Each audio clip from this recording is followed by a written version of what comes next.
Good to have you 3 and Out on this Thursday. Kevin, BJ, and Ben. So much to get to here on the show.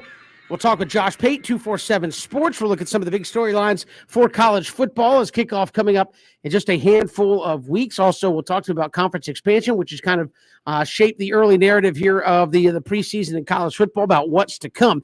Also, Robert Binon from the Rumble Seat on SB Nation will join us. We'll preview Georgia Tech as they get ready for 2021, and we'll see if it's a big season for Jeff Collins. A lot of talent on that roster, but a very, very difficult schedule. We'll talk to Robert Binon about that coming up on the show as well. And a lot of football talk as you have training camps going on. We want to talk to Ben about his experience in training camp. How's that handled when you have fights, when you have guys who are laying out teammates in training camp, as we saw in Carolina? How's that received in the locker room? How's that handled? We'll talk to Ben about that coming up a little bit later in the show. But BJ, it's back. 500. The Atlanta Braves sitting there.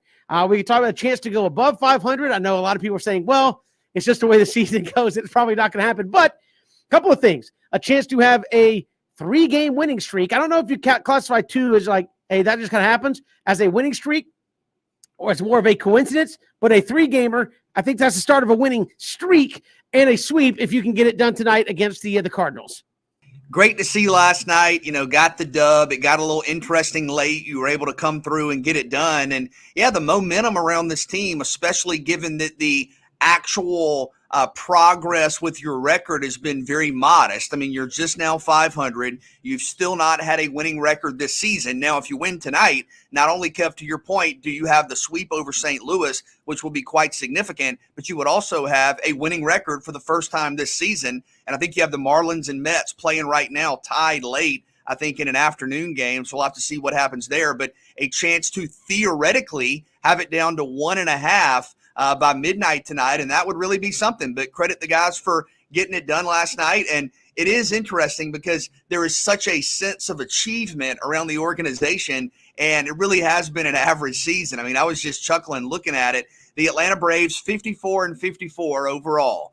On the road this season, 500. At home this season, 500. And you're talking about a team that has won the exact same number of games they've lost overall, at Truist, away from Truist. You've been win-loss up until last night. But I did notice this last night, guys, and I thought it was a real testament to Alex Anthopoulos. When you look at the win over St. Louis last night, it was the new guys in large part who led you to the victory. You had home runs from Soler and Duvall. Duvall had, I think, the 2-run shot midway through the game. The go-ahead sac fly you had came from Vogt, the catcher, that took you to 5-4. To extend it to 7-4, the last runs of the night were scored by Jock Peterson, who came off the bench and pinch hit and got you 2 insurance runs. And then you had Richard Rodriguez come in with a 9-pitch scoreless inning late in the game. So when you look at the players who were key to the win last night, Soler, Duvall, Vogt, Peterson, and Rodriguez, they were all players who were acquired around the trade deadline by Alex Anthopoulos. So I thought last night was a real kind of validator in terms of some of the new guys you brought in. And look, Atlanta is right there. I mean, you're right there, and you have reason to be optimistic moving forward. No doubt about it. You always appreciate when these new guys come in and gel really, really fast. BJ, even, so going back to what you said about Soler and Duvall, Jock Peterson, Richard Rodriguez. Alex Anthopoulos has an eye for not just talent, but understand how these guys going to blend in, in this clubhouse. And Kevin, I mean, when we start talking about, okay, what does Snit do moving forward? Obviously, you want to play the best guys, but you don't want to overthink this thing. You scratched and clawed to be where you at now. And a lot of these guys are inheriting everything that happened well before they got here, and you hope they can continue to build on this momentum since they've been here. 54-54 thus far in the season shows that we're about as good as we are at home as we are away. Those Mets are still looking at. Listen, we can still see who's in front of us. I mean, any race you in, as long as you can see the guy in front of you, you can catch him. Now, I think for this Braves team, BJ, how consistent can they be? Okay, you've gotten here. Please don't fall off of a cliff. Please don't make it so that, you finally got to 500 and now, Kevin, you start, I don't want to look back on this thing season ago. It took them all they could to get the 500, and then they kind of fell off a cliff. I don't think that's going to happen. I think that Snit is doing a really, really good job of trying to make sure these guys, trying to play the best guys. Kevin, I know you be saying that maybe he overthinks it sometimes as far as like not having Jock Peterson, play as more often than not. But I just think for me, chemistry is huge with his team. Culture has been built with his team. Adding guys, and you still ain't got Huáscar Noah back yet. I mean, Darno and those guys, they're going to be back here soon. I just think that to get to where you are now with everything that you've had to deal with and not having to, trade away all your, trade away your future to be able to try to go for it. This team is still in it, and they don't have, a Jake, DeGrom on the, on their pitching staff. They still got Freddie Freeman, Ozzie, and Austin Riley, but Soler and Duval are, providing some pop. For this lineup, I'm very, very impressed with this Braves team. But Kevin, once again, I'm gonna do it. I ain't gonna start the superstition stuff. They got 2 in a row. Can they make it 3 in a row? It's fine, and then maybe because, like you said, Kevin, they are a weekend away. From potentially, being what a game and a half out. With the Mets and the Phillies are definitely. The Mets are making so the Phillies and the Braves are both staying in it, but they here. Snit has done an incredible job, and if they cannot just implode. These next couple of months, who knows what'll happen. No, I mean, you're a good weekend away from being in first, quite frankly. But yeah, look, I think this is a team that's got some good things going. BJ, again, Drew Smiley was bad early, but kind of settled down last night and kept him in it, gave him a chance to come back and win. But the starting pitching to me has really taken a step forward. The runs have started to come a little bit more consistently as of late. The offense, guys, Dansby Swanson, Austin Riley are starting to pick it up.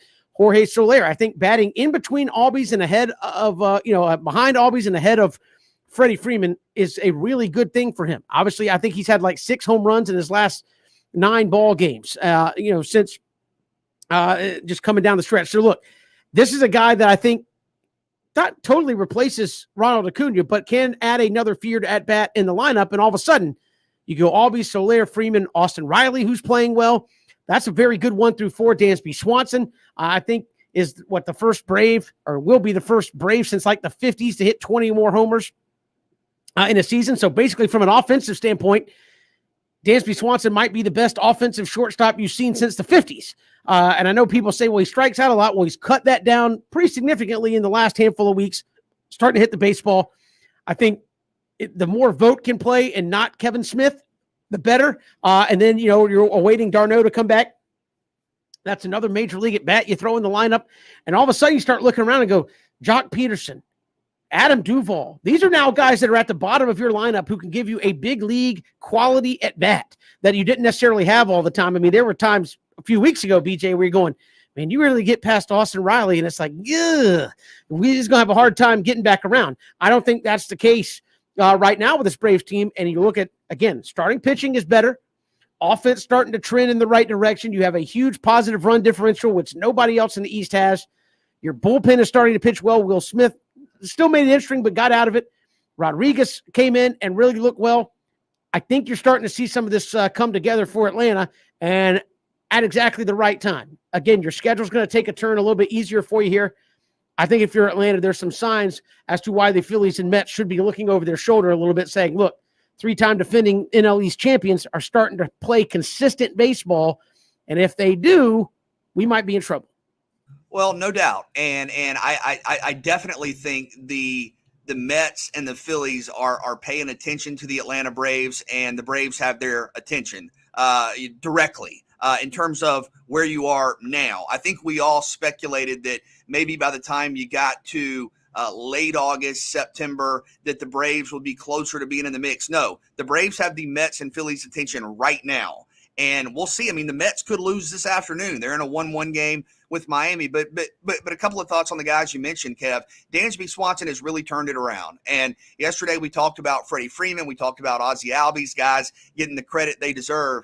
Dansby Swanson at one point this season was among the National League leaders in strikeouts. I think he might have actually led the league at one point. That's not a category where you want to be at the top. And his batting average was in the 220s. He has really turned it up the last month. And last night he was 4 for 4. I mean, Dansby Swanson in a game you needed in a pivotal game on the schedule was 4 for 4 with 3 runs scored.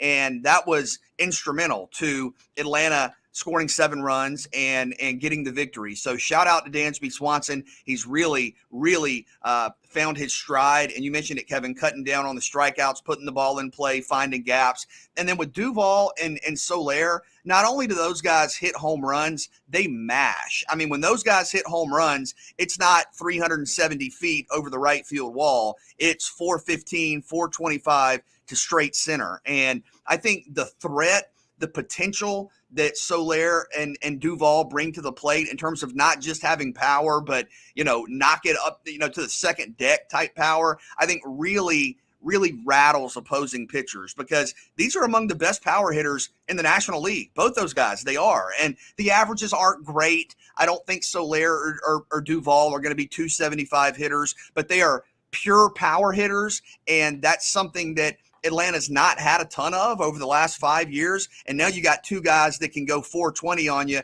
430 on you in the blink of an eye, right there at the bottom of the order often with Duvall, and at the top of the order with Soler. And it's brought great balance to the lineup. I mean, something Kevin talked about at the trade deadline. What was Alex Anthopoulos going to do? Is he going to go out there and get a bat? Went out there and got, a couple of bats. And then your BJ, I mean, you can't say enough about Dansby Swanson. And he's picking up the slack. He knows that, look, I mean, I got to be able to be a guy that can be dependent upon when you look at what this lineup lost. Nobody's gonna replace Ronald Acuna. Can 3 dudes replace him? Yeah. I think 3 dudes can, and right now 3 dudes are. When we look at Soler, we look at Duvall, and you look at what Dansby Swanson's doing. And Kevin, like I said, I mean, I'm pretty sure that Dansby knows that he's the best, hitting the ball about as well as any shortstop since the 50s for the Braves. But you just hope he keeps on, getting better. He understood where he was at the beginning of the season, but that's why it is a long season. Can't judge a guy, month 2, month 3. Look at him, as it get close to the end of the season. Dansby's playing out of his mind. You can't say enough about Austin Riley, Ozzie Albies, and Freddie Freed, but Soler and Duvall providing some pop, and dare I say, it's definitely keeping the Braves moving in the right direction. Got so much to get to here on the show. We'll talk more Braves a little bit later in the show, but a lot of college football talk on the way. Robert Binon from the Rumble Seat will join us in about 20 minutes. We'll talk some Georgia Tech football with him, but when we come back, Josh Pate, 247, will join us. We're talking college football with him as we count it down towards the start of the season. It's 3 and Out on the Southern Pigskin Radio Network. You can catch us streaming live, ESPNCoastal.com. Also live on Facebook, Twitter, and YouTube. You can catch us each and every day as well. Love to hear from you on Twitter at Pigskin Radio.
Good to have you here, 3 and Out, all across the Southern Pigskin Radio Network. Kevin, BJ, Ben Troop, glad you're with us. Thanks for making us a part of your day. College football, less than a month to go now to that big opening Saturday of college football. And joining us here from 247 Sports, Josh Pate, stepping in here on 3 and Out. Josh, welcome. How are you?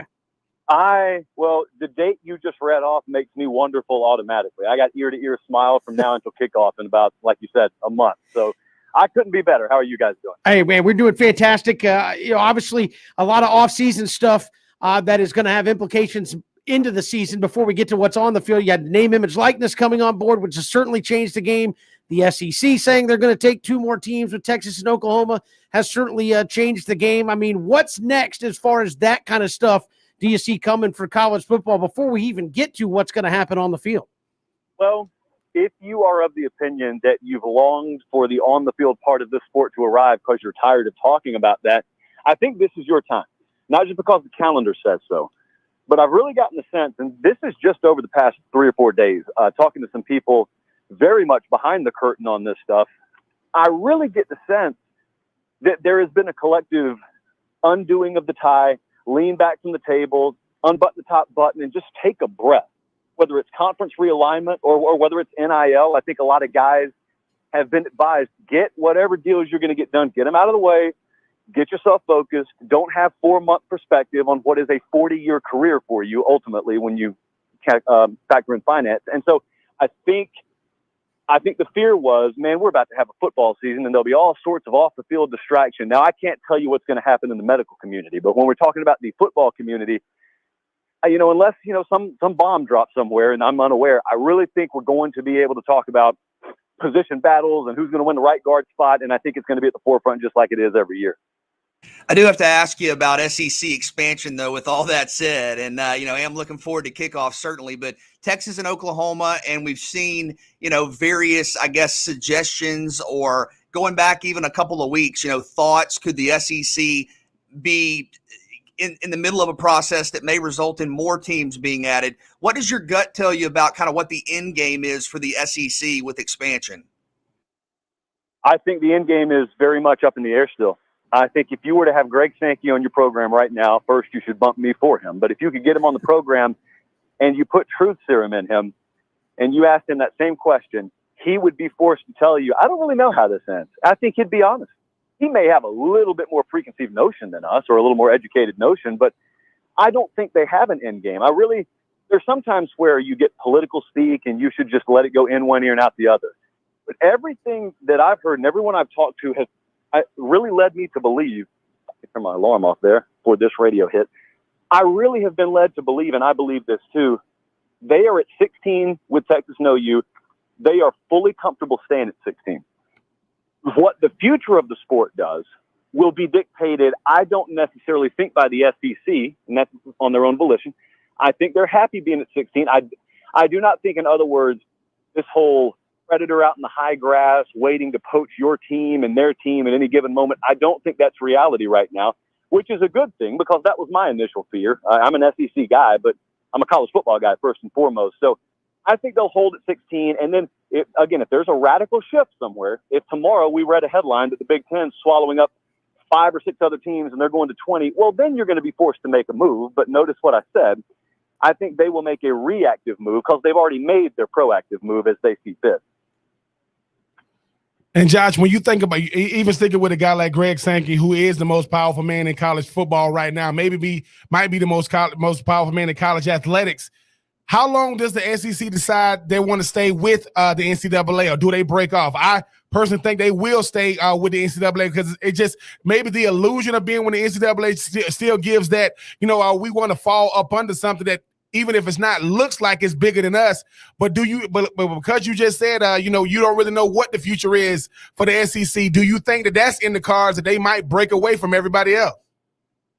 I think that is going to be a popular talking point that's floated for the true goal to be realized. I think what the true goal is to have sort of a paper tiger NCAA that's fully defanged and declawed, and you really are calling your shots. You have full autonomy as a conference, but you still, like you just said, you get to keep those 4 letters up above, and that's really good because those 4 letters serve as a giant umbrella.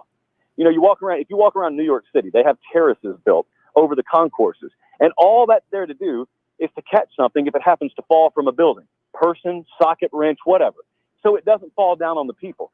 That is what the NCAA can be for these conferences. They know it. Now, the public sees there's a lot of risk that outweighs that reward, but if you can turn that tide and you have full autonomy to govern yourself and you're going to dole out punishment instead of someone in Indianapolis taking 4.5 years to do it, well, then the NCAA serves a very good purpose for you. It's kind of like Roger Goodell to an NFL owner. Let him take all the heat. We'll pay him whatever he wants. Let him take the heat. We'll just cash the check.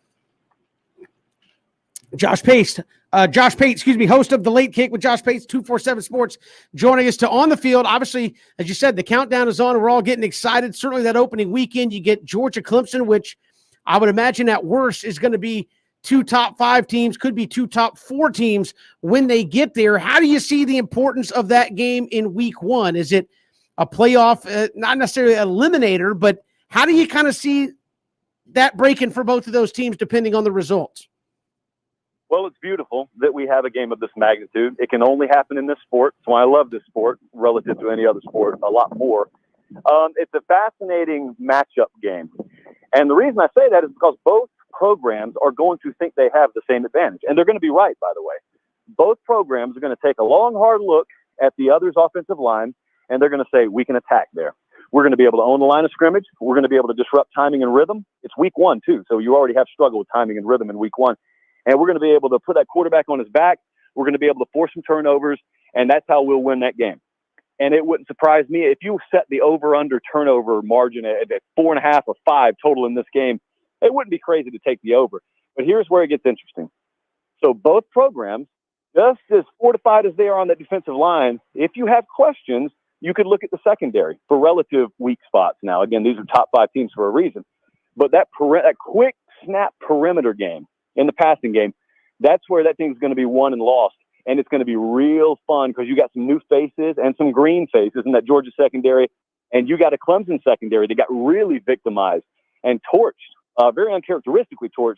And that's what they have focused on all offseason. And then, of course, you get questions answered about DJ Uiagalelei's ability, JT Daniels' ability. And it's right there in prime time for all of us to watch Labor Day weekend.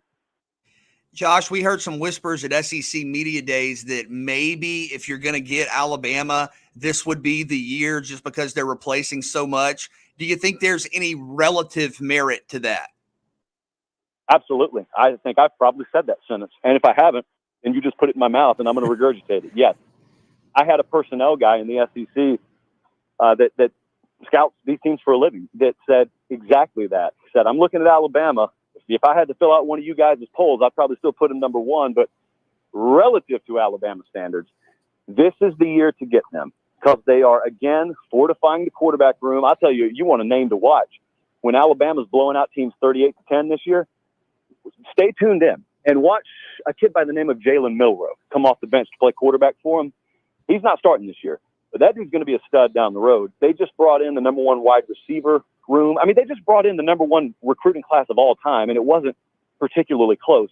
So, yes, you've got a lot of guys. I would imagine you'll see 4 or 5 guys just drop your jaw on special teams plays this year, and you'll then know, oh, that's the guy I need to look for 2022, 2023. But some of those young guys are going to play this year, and that's why, you know, Bama opens against Miami. They got a trip to Florida in week 3. They will go to Texas A&M in the first half of the year. That's 3 tough asks away from home when you're replacing your entire offense. Those are games they'll be favored by double digits in, but it would not be the biggest upset in the world for them to lose one of those games. I know recency bias would tell you otherwise, but it has happened before. When you look at the fact that, okay, let's say this is the year that Alabama does lose a regular season game and everybody losing their mind because Alabama is the one team that doesn't have to win their conference, doesn't have to win their division, and still make the college football playoff. What other team in the West is closest to them as far as like being that upset win? Is it Texas A&M or is it LSU or is it Auburn? No, I absolutely think it's Texas A&M. There is a lot to like about this A&M team. A&M's got a lot of they got a lot of Penn State and Georgia to them. And what I mean is in the past, it hasn't really mattered. If you're not a fan of those teams, you look at them and you've always been able to tell yourself, I don't care how much talent Penn State has or Georgia has or A&M has because I'm not scared of their quarterback position. And since I'm not scared of it, I don't take them seriously as a national contender. And understandably so. That's probably what popped in your mind when I said A&M, because it's still what pops in my mind. I can just tell you this. Okay, there is unknown there in the quarterback room this year with Haynes King. Kellen Mond's been there. It feels like an eternity. He's gone. If that one domino falls into place, if they get quarterback play above and beyond what they expect, you could make the argument that that team has among the best running back and receiver rooms in this conference. And I know for all the inexperience they have on their offensive line, what they feel internally is if we can get to week 4, we got 4 weeks, because that's when they play what they think is their first losable game against Arkansas and Dallas in week 4. We can take these first 3 weeks. We can ease in. If we have that unit ready by then and we're getting our quarterback play the way we want it, yeah, that's the kind of team, absolutely, man. It is not at all a given that by the time Bama plays them, they're going in there and running it up the way we have become accustomed to Bama running it up on Jimbo Fisher and Texas A&M. Josh Pate joining us, 247 Sports. And Josh, when you talk about teams in the SEC, what team do you feel least confident in your assessment of? I.e., is look, I can come out here and say I think this team's going to finish here, but I really it could go any direction. Who do you feel least confident about here in the preseason? Oh, it's certainly LSU. I mean, that answers LSU by a mile, because it's the only team really in the country where if you just hit pause on the season and you fortune told me the end of it, if you tell me that team wins the national title, I wouldn't call you a liar and say there's no chance of that happening. But if you tell me they don't make a bowl game, I also wouldn't call you a liar and say there's no chance of that happening. That's a 6-game difference in a window thereabouts. And so obviously we start at quarterback, and with Miles Brennan hurt over there, I saw a lot of what I thought were very bad takes on that. A lot of people saw Miles Brennan get hurt and they said, well, I hate to see that, but it doesn't really change anything because I thought Max Johnson was going to win the job anyway. It changes a ton. First off, you have no clue how to quantify what a quarterback battle would have meant for Max Johnson, even if he did win the job in fall camp. You have no way of knowing whether that kid's going to sprain his finger in the middle of the third quarter in week 1, and instead of putting Miles Brennan on the field, you got to put a true freshman and Garrett Nussmeier on the field. And you also don't know what it changes in opponent preparation to not have to guess who's going to start at quarterback in the early portion of the season. So I think it does change a lot. But talent notwithstanding, it's all about the internal dynamic with LSU, and there's no way to predict that unless you're in the locker room. Finally, Josh, we got about a minute left. I've seen some reports that JT Daniels is the preseason Heisman favorite by some sports books. What are your thoughts on that? Is that viable? Well, it's viable. I mean, there's a universe where that happens. I've always been fascinated in people that bet on the Heisman, because that is the one thing that is not decided on the field. It is still decided by a bunch of 65-year-old sports writers. And not that I'd turn down the vote if they gave it to me, but I could see that. Here's what it would take. What it would take is a transformational approach to offensive football there. Now, they have the capability to do it. A guy like Jermaine Burton, obviously bringing Eric Gilbert, Kyrus Jackson, A.D. Mitchell shined a little bit in the spring game. Oh, certainly they have the capability. It takes a full commitment and investment to playing that style ball, the Alabama transition, in other words. If they do that, and obviously it has to coincide with Georgia competing for a national title, it wouldn't be out of the realm of possibility. No, that wouldn't be crazy to me. Josh Pate, host of The Late Kick with Josh Payton, 247 Sports, our guest here on 3 Now. Josh, thanks for joining us here on the show. We appreciate it. All right, guys, anytime. I appreciate it. Appreciate it. Josh Pate joining us here on 3 and Out. As again, we are counting down towards the opening kickoff in college football, and a real pleasure talking with him there. Guys, 30 seconds or so here. He said LSU maybe the most could go either way team in the league. Do you agree? Yeah, I could see it. I think what he said makes sense. I would say, one of the Tigers, either LSU or Auburn. Hard to get a feel for either one of those teams. Yeah, I'll agree with his assessment on LSU. Man, two new coordinators, a lot of good players. You still don't know because huge drop off from 2019 to 2020. We'll come back. We've got so much more to get to here on 3 and Out. Hit us up on Twitter at Pigskin Radio. At Pigskin Radio, we're streaming live, ESPNCoastal.com. Also on Facebook, YouTube, Facebook, and Twitter.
Welcome back, 3 and Out here on the Southern Pigskin Radio Network. Kevin, BJ, and Ben, glad you're making us a part of your day. College football. The countdown is on to the start of the season, and Georgia Tech, Jeff Collins, looking for a big 2021. And joining us here from the Rumble seat on SB Nation, Robert Binon joins us here on 3 and Out. Robert, welcome to the show. How are you? I'm doing well. How are you guys? Doing fantastic. Obviously, 2020 was a strange year for everybody, and Jeff Collins just 3 wins there as well. Schedule's very difficult, but what are the expectations for Jeff Collins here 2021 with this team? I think a reasonable expectation is 5 wins, which, isn't anything to write home about, but given where the program was 2 years ago, really bottoming out in his first year, having one of the worst offenses in the country, hitting somewhere in that 5 to 6 range this year starts to show some path of development. But really, what we're all looking at this year is if Jeff Sims takes the steps forward that we're hoping for. How productive could this offensive backfield be, not just with Sims, but the running backs, Jahmyr Gibbs, the depth? Could that be the starting point for Georgia Tech's success? It has to be. It has to be. The receiving core isn't at a top of the ACC kind of level, but Gibbs is a difference maker, the likes of which we haven't really seen since probably Jonathan Dwyer back in 2009. Gibbs ended up missing parts of 4 games this past season, but when he played, he was absolutely explosive. He had 10 or more yards on over 20% of his touches from the backfield. He was in top 5 in the country in broken tackle rate. He's electric in the passing game. He makes guys miss, and things are going to flow through him both in the running and passing game. And Robert, you mentioned that 5 wins might be the ceiling for this team this year. Is there a upset somewhere in the schedule? I mean, Georgia Tech's schedule is brutal. Is there a team out there that maybe they can get that extra win to get them bowl eligible? I know it's going to be tough looking at this schedule, but is there a upset brewing out there somewhere that maybe we don't know about on this schedule? There's 2 that I have my eye on, and that would be Notre Dame and Miami. Notre Dame with replacing obviously a long-time starting quarterback in Ian Book. I'm not sure that they're going to have quite that offensive efficiency they've had the past few years, and I think our defense really could match up pretty well against them. Miami, I'm not convinced yet that Derek King is going to be full strength. I'm not sure that they've got quite the talent on the defensive front they've had the last couple of years. And I think those 2 games, once we get late in the season, are where really a developing sophomore quarterback could really take some steps forward and secure a big win for the program. Robert Binon joining us here on 3 and Out. Robert, you flip over to the other side. You look at the defense here for Georgia Tech, and that's what Jeff Collins is kind of known for, developing defensive talent. This is a program that's given up over 30 points a game, almost 37 points a game last year. Is there a step forward coming for the defense, and do you kind of have to see that, given that's Jeff Collins' kind of specialty, is coming up with schemes and coming up with ways to get you off the field? I'm right there with you. You've got to see that step forward this year. I think it's the put up or shut up time, and at the least you're looking at a change at defensive coordinator if things don't take a step. But I feel good about it. We've got a defensive end named Jordan Dominic who led the ACC in pass rush pressure percentage last year. He didn't get as many snaps as I think he should have, but when he was out there, he was absolutely disruptive. He's looking to start at one of the defensive ends. And on the other side, we've got a guy coming in, a transfer from Old Dominion named Keon White, who had 25 tackles for loss 2 years ago. He didn't play this last year because of COVID, but he's coming in and has the potential to be the kind of guy we haven't had on the defensive line since Derek Morgan, I'd say. And on the back end, you've got 3 guys, Trey Swilling, Tariq Carpenter, and Wanye Thomas. They're all in their 3rd year of starting. They all were much better in 2019 than they were in 2020. And each of them dealt with either an injury or COVID last year. And I think you're looking at a really significant bounce back from the secondary. So you combine that with a real uptick in production up front. And I think this defense is really poised to take some steps forward. My sense is that the offense could be fairly even from last year, but I think the defense is really where this team is much better than the last 2 years. Wanted to ask you about Tariq Carpenter, a veteran who's been around the program a long time. He's got an NFL body at safety, 6'4", 230. What type of impact could he make this fall? And his experience, how big of an asset is that for the Yellow Jackets? Yeah, it's huge that he decided to take the extra year of eligibility and come back. He really had a disappointing 2020 before last season. We were answering some fan questions, and I was asked who I thought the most likely NFL draft pick was off last year's roster, and he was the guy that I picked. Like you said, he's got the NFL body. He is an absolute run thumper, but he had surgery on both of his wrists before the season last year that we didn't know about. And he also put on about 30 pounds of what he would say was just not good weight. And from all accounts, he's just been a monster in the weight room this offseason. He's a team leader. He's getting guys motivated. I think Tariq is going to have a really huge year to go out on and in his time on the flats. And I'd look for him to be a potential third-day NFL draft pick this coming year. And Robert, with so many storylines with this team from the young guys, Sims and Gibbs, and BJ, just mentioned Tariq Carpenter to Jeff Collins in this scheme. What position group has to take the biggest step forward for these guys to even be competitive this season? It's the low-hanging fruit, but it's got to be the quarterback position. Sims wasn't accurate when he needed to be last year. He had some absolutely killer turnovers, and he's really got to make that second-year leap that you hope for out of a new starting quarterback. Things really do rise or fall on his shoulders. And from all accounts, he's been an absolute just dream to work with this offseason. Watching tape with the offensive coordinator every single day that he's able to, really working on some of those mental progressions that tripped him up last year. The killer turnovers that he gave up in the first half of the year really started to decline as the year went on. And I think he really is starting to find something. So you're going to see Sims really be the guy that everything comes down to. But if I can just mention one other, it's definitely the offensive line. Collins has made no secret about the massive transformation that they've had to go through on the offensive line, moving from the spread option to a more pro-style spread kind of game. The line is completely turned over, except for one guy at this point. We'll have potentially 2 transfers starting this year up front, and you're looking at a group that's just got to get better at pass protection. They've got to get better at creating holes. The running backs are there, the quarterback is there, but the line has got to do the job. Robert Binon from the Rumble Seat on SB Nation joining us here on 3 and Out. You mentioned, Jeff Collins and the transformation he had to go through with this team. Where's the fan base with Jeff Collins right now? And again, massive transformation. Obviously, people understand that, taking over for Paul Johnson in the triple option. Then you go through a COVID year. Now you're into a third year here at Georgia Tech in that transition, coming off a COVID year. The recruiting has been better.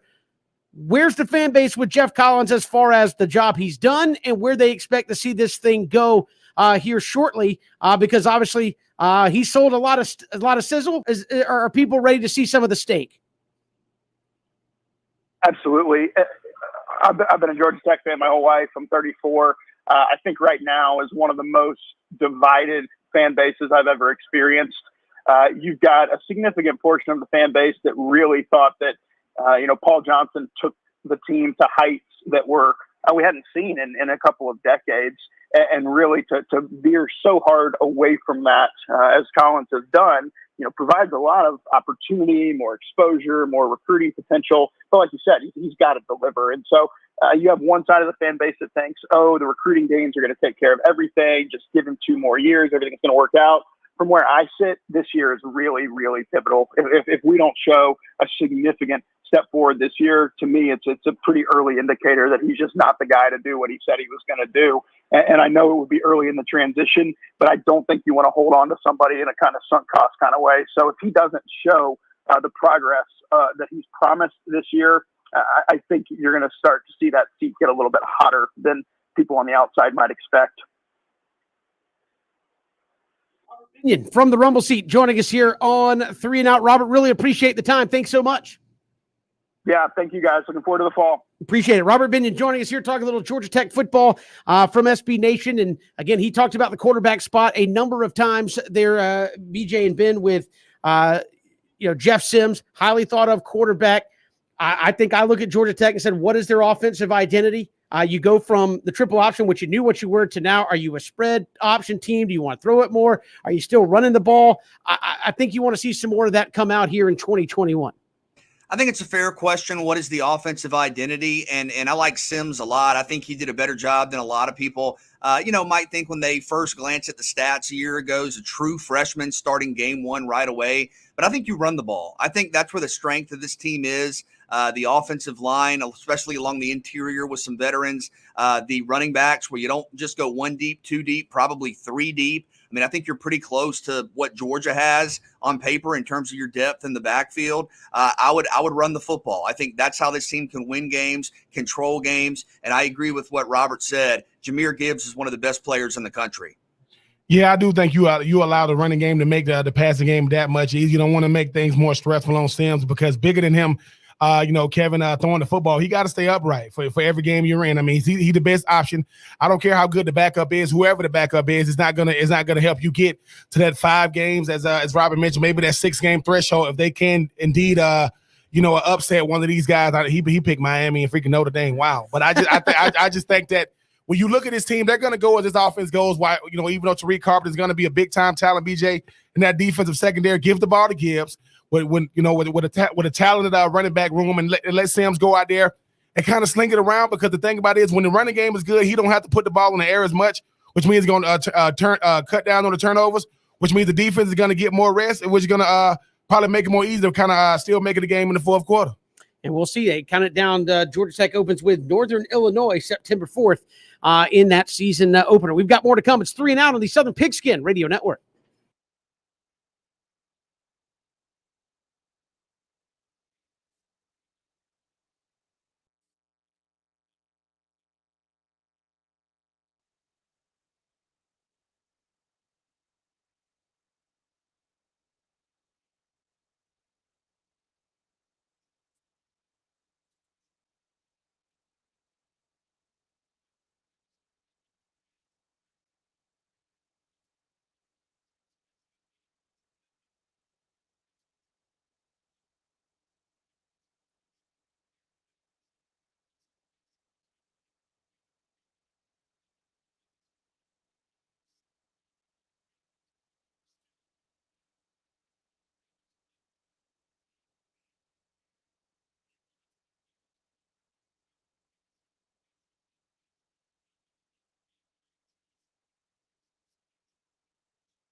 Well, the Marlins did their job.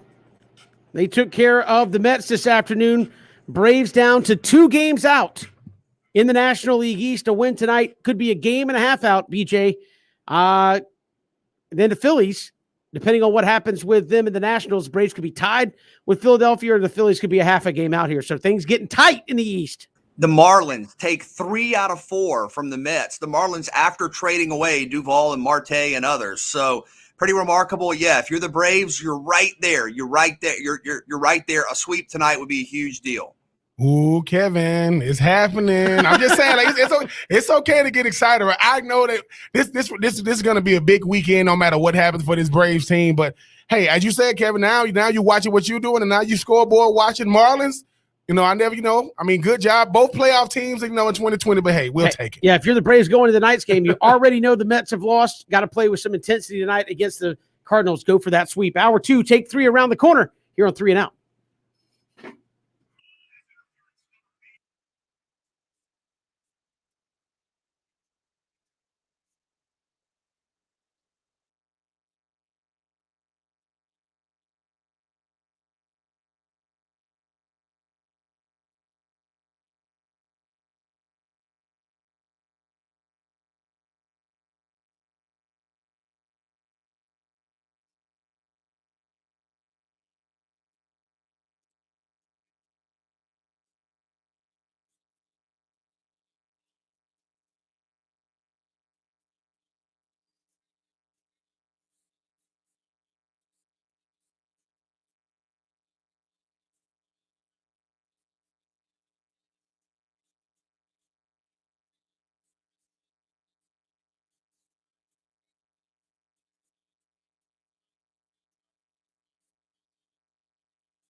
Great to be here. Hour 2 of 3 and Out all across the Southern Pigskin Radio Network. A lot to get to here in hour number 2. We'll check in with Jags training camp as we'll get the very latest there. Look at some of the great dynamic duos and offensive weapons there in the SEC here in hour number 2 as well. But first, it's 4 o'clock. We do it every day this time. Let's take 3 here on 3 and Out.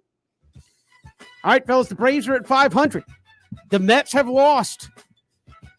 The Braves are 2 games out in the East before they play tonight. But it's been an up and down season. The Braves sit at 500. Finally got there. Haven't been a game over 500 yet. But we'll take it one day at a time. Pick a theme song, though, for this Braves season. All right, I'm looking at where the Braves are now, and you've talked about it. We've talked about it. You're right there in the mix for the division, and I think this is going to come down to the final month of the season. So because of that, I picked September by Earth, Wind, and Fire, because when you look ahead, this thing is going to come down to the final month of the season, and for all of the, losing streaks and the you win one, you lose one, you win one, you lose one, I think the Braves have put themselves in a position where the final month of the season, they're going to have a chance to win their 4th straight division title. And what's interesting is you have a couple of tough series. You have to play the Padres and the Giants, but you have a lot of winnable series in September. In September, you play the Rockies, the Nats, the Marlins, the Rockies again, and the Diamondbacks. And those are teams that won't have a whole lot to play for. So I think if you're Atlanta, you look ahead. Obviously, you got to finish out August strong. But I think when you look ahead to September, you feel like you have a manageable schedule. You feel like you have the momentum, and you feel like you have a chance to overtake the Mets and the Phillies. So give me September by Earth, Wind, and Fire. Okay, man. Because of everything that's happened, I got more than one Kevin. I'm just saying. It ain't going to just because this team is all kind of way. But I will say this. Look. Kevin, I'm gonna start out with Kevin's. And they made it to this point. Mr. Tennessee, Vol song himself, Mr. Lil Jon, turned down for what? You here now? What you gonna turn down now for? Then you got because of what the Marlins just did, nothing's gonna stop us now. Starship, nothing's gonna stop the Braves now. But I think this is the one. I'm gonna go with old Jay-Z. Choose one, Mr. I got a million ways to get it. Choose one. On to the next. I think because the thing about this, coming down the stretch, it's going to be a lot of different scenarios, Kevin. They're going to be up a game, maybe down half a game, because everything is tight. You got a million ways to get it, Braves. Choose one, and please don't let Snit choose, because he won't even put the best players in. So give me Jay-Z. On to the next. I got a million ways to get it. Choose one. Mine was, I put it on Twitter, so I might as well stick with it, was Everybody Hurts by REM. It's like the whole outfield, Mike Soroka, Travis Darno, everybody hurts sometimes. But hey, they still got a chance to get out there and get it. Christian's take, he put on here, it's like, hey, meet in the middle and living on a prayer. There were a couple of times this year where, yes, they were definitely living on a prayer. All right, 1 week from today, I'm looking forward to this. The Yankees and the White Sox are going to play the Field of Dreams game, which, if you've seen the movie Field of Dreams, they build a field in the middle of corn in Iowa, and, shoeless Joe Jackson comes back for the White Sox and plays, and then ultimately, Kevin Costner, spoiler alert, plays catch with his dad. So they're going to play a game there in Iowa, Field of Dreams game. Love the throwback jerseys they're going to be wearing and all that's neither here nor there. But which movie from another sport deserves to have its own game? So obviously this whole game exists because of the movie. What movie could you bring to real life and have a professional sport make a game around a movie theme? All right. Well, I didn't go with the professional sport. I didn't see that in the in the question, but I understand they play this year. But I'm going to go Rudy and go with Georgia Tech, Notre Dame. But here's the catch, okay? So Georgia Tech and Notre Dame play every couple of years, as the ACC has kind of the half relationship with Notre Dame. Georgia Tech plays Notre Dame, but in that game, you have to make sure a walk-on gets prominent playing time. Gets key minutes, okay? So you might go, oh, Notre Dame's got 4 and 5 stars. Georgia Tech's got all their 4. Nope. You got to get a walk-on in there. And hopefully, if it goes to the movie script, the walk-on will get in, make a big play, impact who wins. The whole crowd's chanting. Everybody's going crazy. So I'm going Rudy, Notre Dame, Georgia Tech, and you got to play at least one walk-on down the stretch in a tight game with the game on the line. For me, it's gonna be the movie Eddie. If you've never seen the movie Eddie with Whoopi Goldberg, she was a big critic. She was a big critic, of the Knicks or whatever. And then they was like, listen, a lucky person in the stands is gonna be able to go ahead and be the Knicks coach, for the rest of the season. And let it be Stephen A. Smith. He talks so much trash about the Knicks, how nobody's good enough. He's gonna be at the game, right? He's gonna be doing the game. I know Tom Thibodeau. Maybe he left because of personal reasons. Don't want to coach the Knicks because, well, they can't beat them home. So so they sitting there at the game. Tom Thibodeau said he stepped away for personal reasons, and we don't know when he's coming back. The lucky fan. And listen, and a lucky fan is gonna get, next thing you know, you hear this. It's blasphemous. It's asinine. What are they doing? And the lucky fan is Stephen A. Smith. And Stephen A. just happens to be at the game that day, Kevin. He's not doing the game. And he comes down, he goes, and then Kevin, first he's going to go, what are we doing to, all right, RJ. All right, this is what we're going to have. All right, DeMar DeRozan. So for me, give me Eddie, Stephen A. Smith, coaching the rest of the season for the Knicks because he have nobody to blame but himself. Give me Eddie, Stephen A. Smith. I mean, I think, to me, I said this before the show, it's the longest yard, right? I mean, you can have two teams play in and around a prison somewhere. I mean, we've done all kind of things. We've seen comedy albums cut at prisons. We've seen, Johnny Cash did a musical album for Folsom Prison. Why couldn't we put on a football game in and around that as well and call it the longest yard game? I think I totally do. I'm not saying like it was like you're gonna have the convicts or the prisoners play the guards. No, we're not doing that. But I think you could have a game built around that. Just call it the longest. I mean, we're not having ghosts play in the in the Field of Dreams game. Shoeless Joe Jackson doesn't get to come back and play in that thing. So, I think we could do that. Longest yard. Yeah, I no, I like it. No, I like it. I mean, BJ looking like what? And then next thing you know, maybe you can get I hate to say this. Maybe you can get a whole bunch of former players that's currently in jail. What? What? Let them play. I'm just saying. What? That's how the movie goes, right? You get what, BJ? What? Y'all looking at me? We just want Adam Sandler to come out there and throw. I'm just saying. Around. You got a bunch of guys saying, "Listen, man, you running that route wrong." How you know? Because I was in the league. I'm just saying, I think as long as y'all can happen, BJ. My goodness. I am not condoning, being in jail. I'm just saying this is a bunch of guys that's there that played, and maybe you get college players and pro players that was in there. We just looking like this ain't going away. That's the theme of the movie. But I think what Kevin was saying, Kevin, correct me if I'm wrong, Kevin. You were saying just like play the game on location, right? Yes. Not like you in no way. I don't think. I don't think we'd ever have, the prisoners versus the guards in real life. No, that's not going to happen. I mean, it's a movie. You have to suspend some disbelief a little bit. They already right? got recreation. Adam Sandler in there throwing out like an hour or so, and they just give them some uniforms, give them some shoulder pads, and let them get right. That's what really happened, right? Hey man, where you played at, man? I played at Notre Dame before I got kicked out. Good enough for me. You the quarterback. I'm not gonna name some names, but I know some guys that locked up that were pretty good when they played. Kevin's like, listen, we're gonna do some research after the show, and we're gonna see. What's the quote off the movie where he goes, "You played at Kansas State?" He's like, "Nah, Kansas State Penitentiary." Remember? Listen, I'm just saying, they're people, aren't they? Let them play. But I think, but the point would be have a professional game, around that thing. I think you could do something like that. I don't think you could do it like Ben's talking, but. Well, that's going to make them prisoners mad. They're going to be like, wait a minute, y'all going to just throw this up in our face? Y'all they can watch the game. They just don't get to play and get, Hey, dude, you ain't even that good. I played against you when I was out. You ain't even that good. Don't throw salt in the wound. Don't make them watch it like right there. Watch it on TV is one thing, but you right there in person. Yeah, why can't? They could probably work it out where they could do that. I don't know. I'm not. And who knows? Christian didn't say and figure out the logistics. He just said what's one that could happen. And I'm just saying this sports league out there right now could be trying to, who knows what The Rock gonna do? He bought the XFL. You don't know what he's doing. That's true. And when it happens, and when we covering it, I don't want to hear nothing. I'd say we just steal it from the Water Boy and have the Bourbon Bowl. Make it Kentucky v. Louisville. Yeah, they don't even you say really name. Do My name is Antoine Johnson. I'm number 6694669. Whatever his number is. You know, you went from state property, now property of the state. I want to see it. I'm just saying. I want to see it. And it's a movie called State Property, which is a total different. Man. Ain't got nothing to do with our sports. All right. Any other suggestions there, BJ? I think Ben just nominated himself to be in charge of making the longest yard game happen at the end of the day. BJ, you wouldn't want to see it?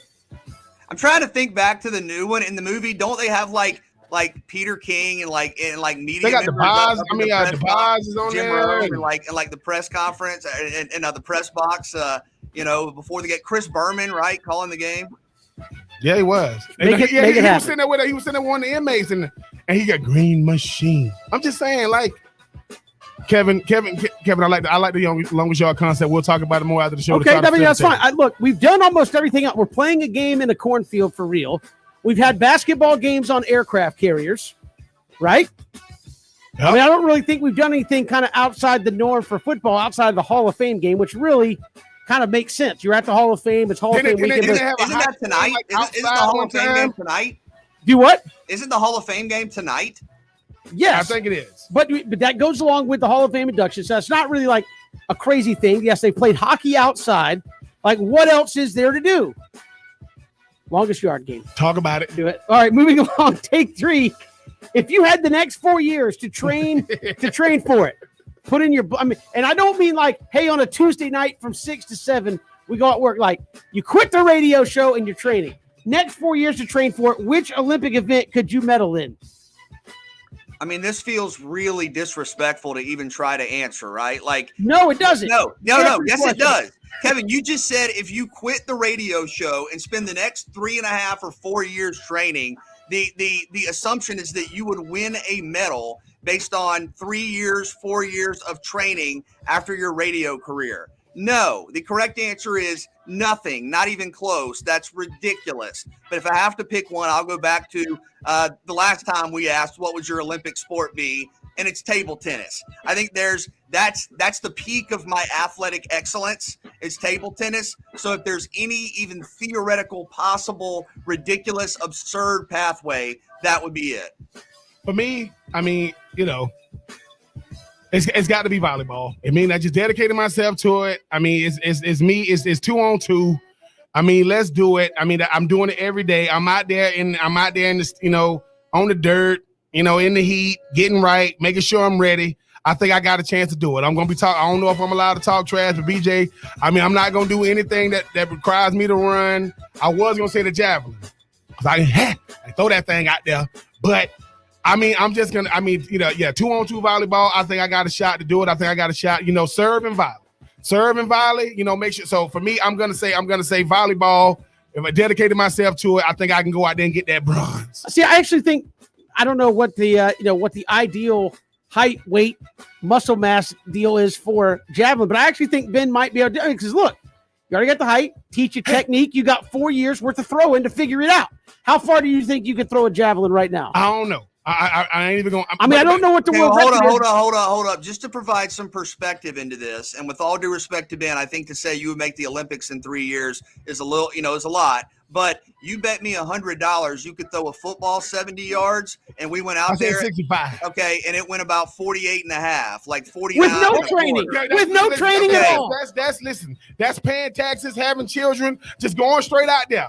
Now, if I'm just dedicating myself every day, BJ, and I'm going, it's gonna get out there. I mean, it's not. BJ, how much better when we were playing old man football? No. Hold on. I'm not saying you can't throw the football a little bit further if you train, but you're not going to go from 45 yards to 65 yards. You're not. I bet I could. Okay.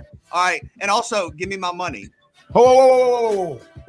You owe me as many times as I drove you to work and bought your lunch today. If I ain't earned that $100 back by now. Yeah, but you bought my you bought my lunch today because who got your lunch the last time?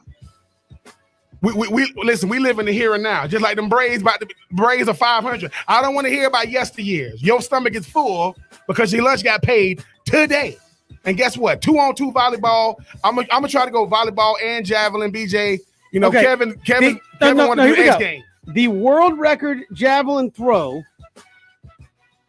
is 98.48 meters, which knowing how to convert meters to feet like I do, is 323 feet, or roughly from the back of the end zone to the other back of the end zone. How close do you think Ben could get in 3 years of training to throwing one that far? Okay, well, just to confirm, the football he threw went from the 0-yard line to the 45-yard line. Does the javelin weigh as much as the football does? I don't know, dude. I'm not an expert on the javelin. You guys are overthinking this. The men's baseball team is playing for a gold medal.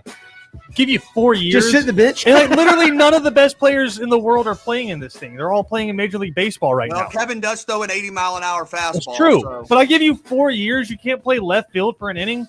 I can play left field. Like the U.S. is gonna win gold. I can play left field. Who is BJ gonna have to play shortstop? But I'm gonna say, no, Kevin BJ, gonna play first base. BJ, I can put you in left field, and yeah, you're probably not gunning the dude out at third base, but you can toss it back in after a single. Like you could be on the team. No, you could be an Olympian playing baseball. No. The last time I played like adult league softball, I was in whichever corner of the outfield like the ball never goes to, and somebody had a pop up, and I literally thought I had it. I was like, I got it, and I was 30 yards away from where the ball landed. I got it. I'm not saying you're recording an out. I'm just saying you toss the ball back in after they get the hit. It's fine. You can be a liability, is what you're saying. It's fine. But you're on the team. You get a ring. It's cool. Yeah, on the team, get a ring and a medal, not a medal. Whatever. On the one team goes on your hand, one goes around your neck. On a team, get the medal doesn't sound the same. Okay. Just saying. You're overthinking it. Or basketball. You could be like the 13th man on the bench. That is true. Just never put me Never in, Coach. play. Don't put me in, Coach. Never play. Unless we're up 80 on a team, then I can go in and stay. Well, with this team, you might have to get in. I'm about to say the five of us here, right now might give them a run. I'm just saying you about to get in with this team. Like, man, we need some defensive help, but you better ask somebody else. Then I'm gonna go 3 sports. I would like sign. I would sign the rest of my life away to work on like a Siberian prison camp to see Kevin Durant coming to the sideline to come out of a professional basketball game and Kevin ripping off his sweats to check in. And Kevin, I got you. Good job, Kevin. Kevin rip off his sweats to go. He look at Kevin Durant. Kevin coming in for Kevin. It can't lose. I got to bail you out again. When it's negative 100 degrees and I'm out there shoveling snow, I would just be chuckling to myself because just the image of Kevin checking into a basketball game. And right after Kevin will have to fly to the Siberian prison because we will have the longest yard. Getting ready to be played after. We're just watching Kevin just get absolutely demolished. Kevin gonna have on the headbands and the wristbands and the tube socks. If I put together like an all Kevin team, could I win a game? Me, Kevin McHale, Kevin Love, Kevin Garnett, Kevin Durant. I think we could be okay. The problem is I just go stand in the corner. But you also got to have Kevin Hart as a point guard. So I don't know. Y'all got a shot though. Y'all might have a shot. That's Take 3. We do it every day this time. We've got more to come. It's 3 and Out on the Southern Pigskin Radio Network.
Welcome back, 3 and Out here on the Southern Pigskin Radio Network. We'll check in on the latest from Jags camp coming up in just a little bit, but we look ahead to college football. Who's going to be the most potent there in the SEC? Who's got the best arsenal, the best weapons to deal with in the SEC? BJ and Ben, what say you as you look at these rosters a couple weeks out from getting the season going? Yeah, if I had to pick one, I think I'm going to say Texas A&M. And we heard from Josh Pate talking about A&M and how everything maybe outside of the quarterback position is really strong. And I agree. You look at the running backs, Isaiah Spiller. I know people love Tank Bigsby and Kevin Harris. Isaiah Spiller is right there as an all-SEC caliber running back. Already has a 1,000-yard season on his resume. You look at Devin Achane, the backup running back, the backup now. He went for well over 100 yards in the Orange Bowl against North Carolina and has a couple of 100-yard games. You go out wide. I always hesitate, Ben, when people compare guys to Percy Harvin, but Texas A&M has a Harvin-ish type player in Aeneas Smith who they line up in the slot. He'll run the Wildcat. He's very dynamic.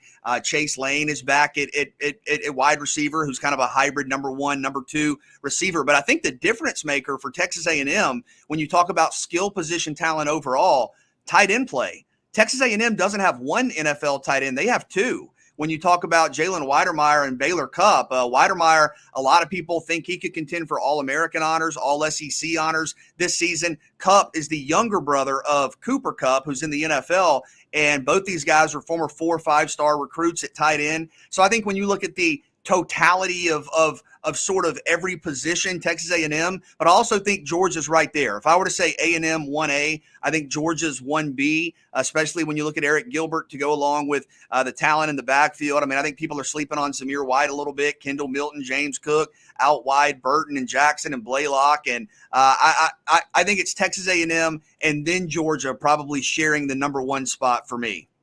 No, BJ, I will say it's Georgia only because I know that Texas A&M brings back a lot, but you're also bringing back a new quarterback. I mean, being able to gel with the signal caller does matter. I mean, I know no George Pickens, who steps in, Eric Gilbert. Then you talk about Darnell Washington. You talk about Burton. You talk about White, Milton, and Cook. But JT Daniels is the one that's going to make it all come together.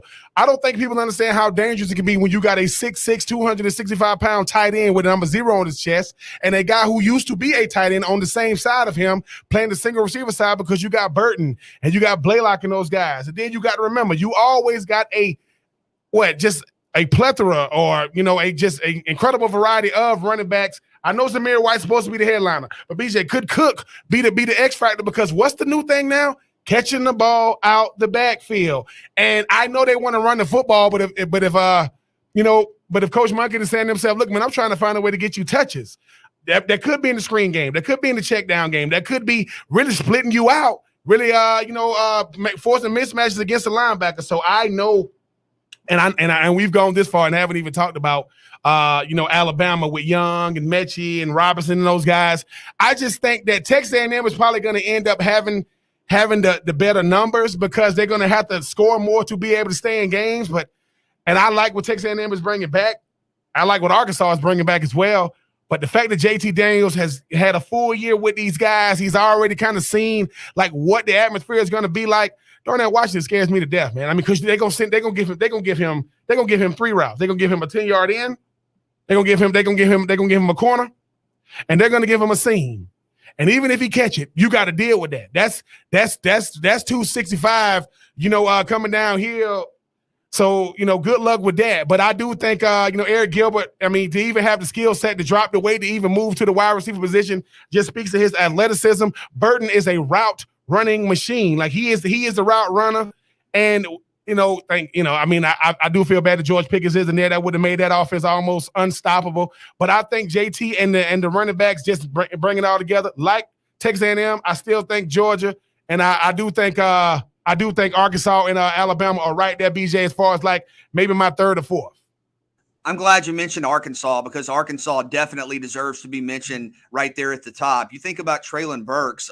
He is one of the top wide receivers in the country. To me, he's got a little P-dub in him, a little Peter Warrick, where he can take that short catch, shake 1 or 2 defenders and then, be halfway down the field. You also have Trey Knox, who's been around and has been productive there. And Traylon Smith, the running back, averaged about 6 yards per carry last year. So, yes, of course, you're talking about A&M and Georgia, and Alabama's always there. But I'm glad you mentioned Arkansas. They have some playmakers for sure. I mean, Arsenals.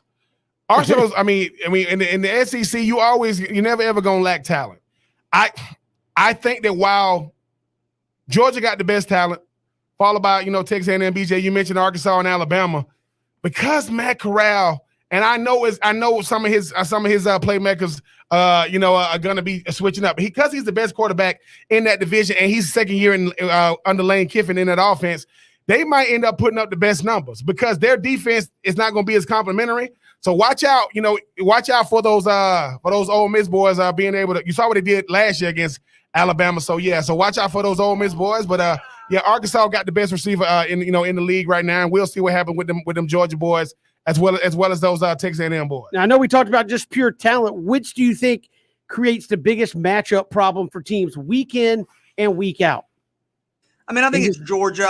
I think it's Georgia because of what Ben said, the wide variety of skill sets, right? You have a traditional tight end, or not even traditional, but a non-traditional with his size and athleticism in Washington playing the traditional tight end role. And that is a matchup problem. I don't know how you defend that. And the same thing can be said with Eric Gilbert. Eric Gilbert has the size and strength to overwhelm number one corners. I don't know how you guard him, especially if he's going to have the mobility of a true number one receiver. I don't know what you do. I mean, Ben, is that a situation where you bracket cover him because that's your best hope? And then you have guys that can excel in the slot.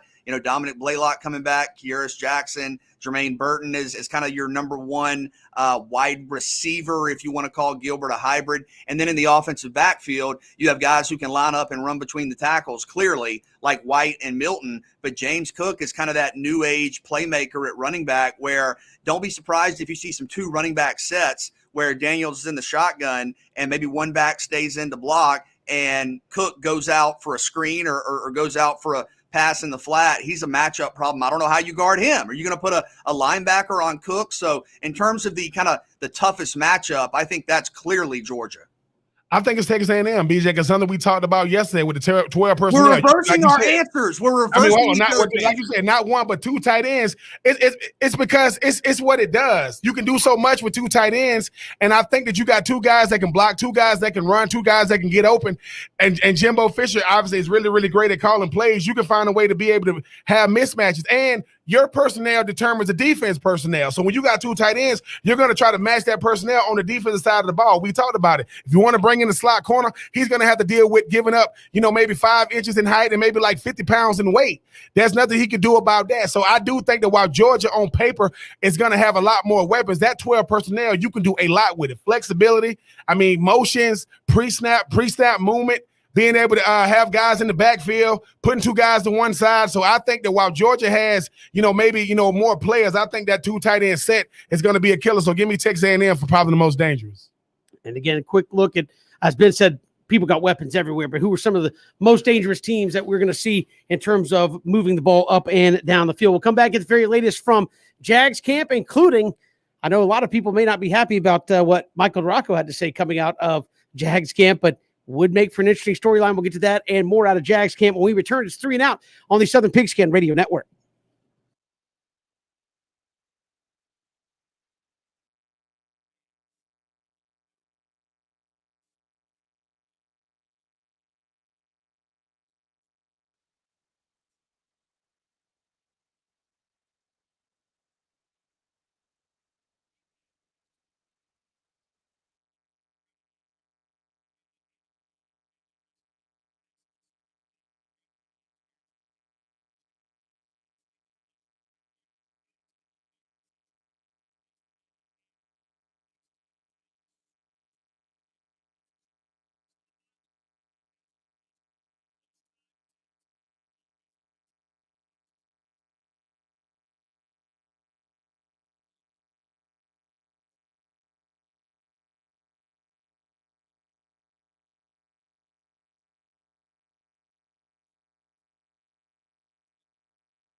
Good to have you here, 3 and Out, all across the Southern Pigskin Radio Network. Kevin Thomas, BJ Bennett, Ben Troop. Glad you are making us a part of your day, streaming live, ESPNCoastal.com. You can also find us on Facebook, Twitter, and YouTube as well. Love to hear from you on Twitter at Pigskin Radio. Well, obviously, Jags camp is going to be a constant barrage of what did Trevor Lawrence look like? And, of course, BJ, as you said, would just the universe fall apart if Tim Tebow made the team? And this is from our good friend Michael DeRocco, who had this to say. Tebow had the second most catches of any tight end on 7-on-7 and 11-on-11 during the first 4 days of camp. His 7 receptions trail only Ben Ellefson. Couple of caveats. James O'Shaughnessy missed time with an ankle injury, and the defense was not allowed to play press coverage or go after throws. Still, the 33-year-old Tebow, who last played a regular season NFL game in 2012, hasn't had a drop, and it shows that he has a good grasp of the offense. He just needs to hold his own as a blocker once the pads go on, and he'll make the 53-man roster. Now, that's a heck of a statement from Michael DeRocco, but Ben, when you hear phrases like, if he could do this once the pads go on, like, how big of a leap is that to think he's going to make? You can't press, you're making all the catches, you have a grasp of the offense, but the pads aren't on, and you're tied for catches with a guy who also probably isn't going to make the team. No. What I don't like in that statement is, quote, you can't play press coverage and you can't, quote, go after the ball. So what is this? So defenders are told, do not try to go after the ball, a.k.a. let the receiver catch it, and you can't press him. Football is about forcing you to be able to get some level of separation in the first 5 yards. Well, you can't press, so that's all. So they're getting clean releases. All right, got that. Then I've never heard of don't go after the ball. What? So you're telling a defender to not be a defender. Then it's, hey, if he can look good with the pads on, well, they don't even let you touch him without pads. They don't let you contest the ball. Like as a former tight end, I want to kind of have hands try to get put on me right at the line of scrimmage, and I want you to kind of contest the ball because I don't know. That's what's going to happen in the game. What? Urban Meyer's going to go up to the other team. He's going to go up to the tight end and say, hey, listen, Coach Vrabel, what we do when we do it, we don't really touch our receivers and we don't really go after the ball. That's crazy. Look, Tim Tebow is going to get the best opportunity to play. You know how I know? I've never heard of people getting stats of how many catches you've had in practice. I ain't never heard of that. Now, that's a Tim Tebow effect, but BJ, this is what I'm talking about. You're going to give him – they treating Tebow as if he is the number one quarterback. No matter what he does, you're going to praise him for it. You're going to make sure – I don't even know if I've seen him drop that. I don't drop a pass. I don't like that because every player is no player is going to be judged the same. You're going to be judged, fairly, but not equally. And Tim Tebow shows that. But you can't press him. You can't go after the ball. And if he can, quote, look good with pads on, he got a shot of making the squad. I think something you said, BJ, they're going to find a way to make, even if he's the 53 man, they're going to find a way to make him make the squad just so Urban Meyer look like he made a good decision.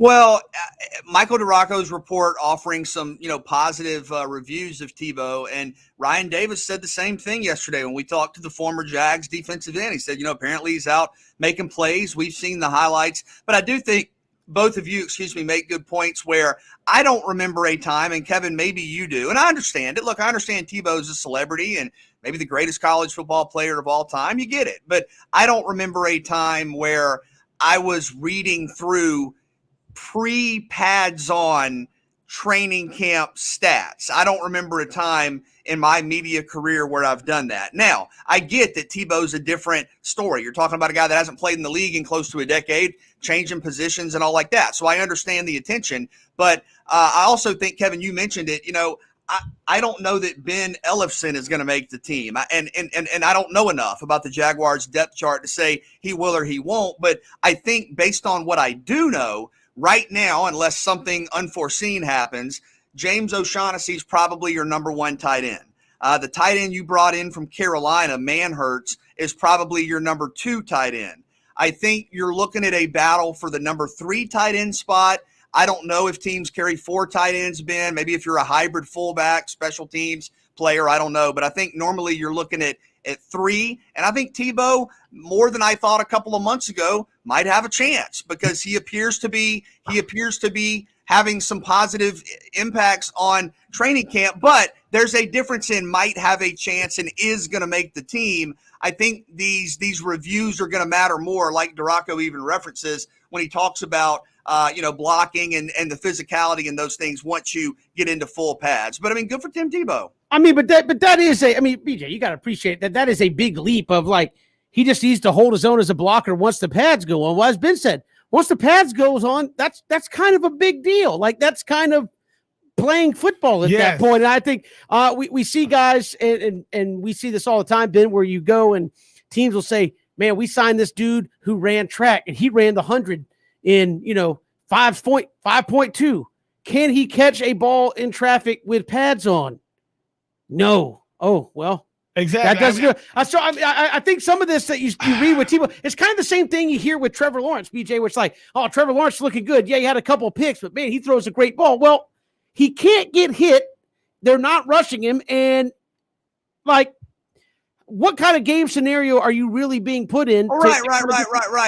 I mean, Christian made this joke yesterday, and it was smart, or he might have been referencing something he saw on the internet where, it was a fan saying, I can't believe all these other fans take, the early days of training camp stats into consideration. And then you go, I'm a Falcons fan. What? Kyle Pitts looks awesome. Yes. Well, we all do that in training camp. And look, Kyle Pitts is going to be a superstar. You know that.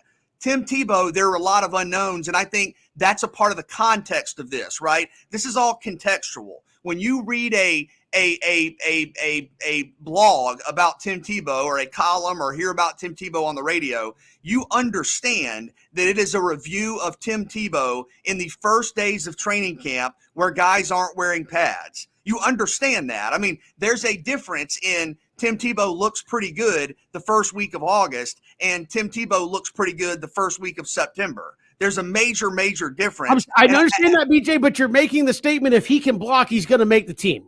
Well, I mean, Michael's right there. I'm not doubting him. I mean, he knows. I mean, all I'm saying is I feel based on the reviews I've read from people who were close to the team, like Michael DeRocco, that maybe the expectations that many like myself had in place for Tim Tebow a couple of weeks have already been surpassed. I mean, I think a lot of us, if we were being honest, probably thought, hey, man, this is a real shot in the dark. When you talk about a guy that's never played tight end, and I'm not saying he's going to make the team now. I'm not. Obviously, I'm not there. I don't know.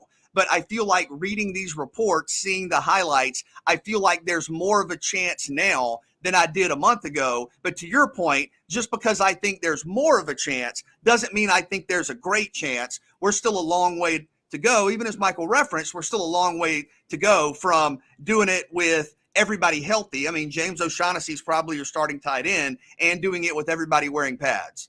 Yeah, but BJ, how many other tight ends, how many other third tight ends in the NFL do you even know who they are? Most teams you don't even know who the backup is. Ben, I get that, but I guess my only response to that would be how many third string tight ends in the NFL are arguably the greatest college football player ever? Have nothing to do with it, because I mean the reason why that has nothing to do with it, because he already had his shot at the position he played in college. But that's not what we're talking about. I agree with you. We're not. What I'm saying is Tim Tebow. I'm saying Tim Tebow gets a different level. But at a certain point, right? He's a pro. Like at a certain point, we can't keep. He was in college, 12 years, 13 years ago. So I get that. I am never, ever taking away who Tim Tebow is, the college football superstar. I am not taking that away. What I am saying is we are keeping track of how many catches he has in practice. What people are doing is people know that narratives matter. So if you Urban Meyer and you are a rookie head coach, you saying, look, man, he's the front page of the paper. Well, who else going to be the front page of the paper? Trevor was the front page yesterday. It's going to be Trevor, Tebow, Travis Etienne, and it's going to be in a rotation. I am not mad at Tebow, but what I am saying is when you go, hey, man, he looked real good in helmets and shorts, what a lot of people do. But they don't you can't look good in helmets and shorts. Exactly. That's a problem. but how many people don't want to be that guy? How many people don't? A guy just got. Now I'm not saying it's going to be this bad, but how many people don't want to be that guy putting a big hit on Tim Tebow, and all of a sudden Tim Tebow is hurt, and all of a sudden this person they can't even come out to practice without getting booed, because that's what happened in football. You get hit. So I'm not mad at Tim Tebow. The reason why Tim Tebow didn't get invited to tight end U was not because they didn't think he was a tight end. They didn't want it to become a circus. If he would have been there, they wouldn't have been able to have the full thing. Tebow, they wanted it to be about the tight ends. And BJ, let's face it, Tim Tebow is trying out for arguably the worst tight end group, not as players, but stats-wise in the NFL. So that's why he got a shot. So O'Shaq Hennessy, I mean, we gonna see what he got, left in the I'm not mad at Tim Tebow. I'm just saying they are giving him leeway like he was the number 1 overall pick. We got more to come here on 3 and Out. We'll let BJ and Ben argue the Tebow discussion even more here in the break. But we'll come back with more 3 and Out on the Southern Pigskin Radio Network.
Great to be here. Kevin, BJ, and Ben on 3 and Out. A lot still to come here on the show. We'll talk training camp with Ben after we've seen really a lot of interesting stuff happen at training camp this week. We've seen a player cut almost immediately by the Carolina Panthers after laying out another teammate who had to be carted off the field. We've seen Joe Judge kind of hold court with his entire team and make them run gassers and push-ups after a team fight at practice. I mean, we've seen a little bit of everything there at training camp, BJ. So we'll ask Ben kind of how those situations affect the team at this point in the season. And obviously Ben's been through it. I'm talking like Ben's not sitting right there, but we'll ask Ben about some of his time at training camp and how teams respond to some of these things. I like it. I like fights. I'm not gonna lie. I do, but at the same time, because frustrations are real, right? And if frustrations are real in life, football is the one place you get to really let all that frustration out. The main thing is this: fights. It's all about two things. One, the amount of time. It should be more yelling than actually hitting. Man, you more pushing each other around, pushing and shoving, right? Yep. Number two, listen, everything is open hand. You don't hit nobody, because if you break your hand, that is the ultimate. And mind you, and people say, well, Ben, why does time matter? And I'm not condoning fighting, but fights in real life don't last long. It'd be a bunch of ruckus and get pull each other, pull them off each other. But when you mix the heat, when you mix being around people too long, and you mix a bunch of trash talking jokers who have a very, very inflated ego of themselves, fists will be getting flying. All right, 20 seconds. Do not lie here on the show. Did you ever leave the locker room going out to a practice, preseason practice, saying, if this guy lines up in front of me, I'm gonna give it to him? Kyle Vandenbosch went to Nebraska. I mean, listen. White guy, bald head. He had red contact lenses. We used to get in fights every other day because I told him, I said, listen, man, stop. Like, he had like that David Pollock like motor. We used to fight all the time. Love him to death. But yeah, I'll fight him right now if I saw him. All right, Kyle, we want you to come on the show and you and Ben can hash it out, and we can all come to an agreement and let the past be the past. We'll come back, final hour, 3 and Out.